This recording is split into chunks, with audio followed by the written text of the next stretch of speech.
ঢাকা বরিশাল মহাসড়কের মাদারীপুর সদর উপজেলার সমুদ্রপাড় এলাকায় আজ শনিবার বেলা 12টার দিকে সড়ক দুর্ঘটনায় চিত্রনায়ক মাসুদ পারভেজ রুবেল সহ 3 জন আহত হয়েছেন। আহতরা মাদারীপুর সদর হাসপাতালে প্রাথমিক চিকিৎসা শেষে ঢাকায় চলে গেছেন। পুলিশ ও ফায়ার সার্ভিস সূত্রে জানা গেছে, চিত্রনায়ক রুবেল সহ আরও 5 জনের একটি দল হাইএক্স গাড়িতে করে ঢাকা থেকে বরিশালের উদ্দেশ্যে যাচ্ছিলেন। পথিমধ্যে সদর উপজেলার সমুদ্রপাড় এলাকায় তাদের বহনকারী গাড়ি বিপরীত দিক থেকে আসা একটি বাসকে সাইড দিতে গিয়ে পার্শ্ববর্তী গাছের সাথে ধাক্কা লাগে।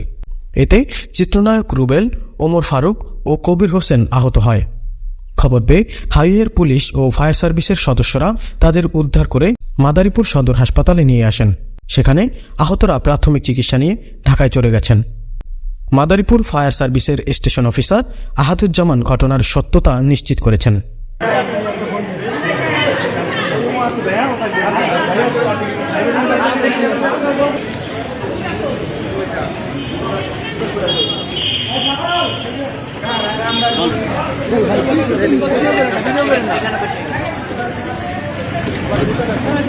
কিভাবে ঘটনাটা ঘটলো একটু যদি আমাদের একটু বলতেন স্যার, একটু প্লিজ।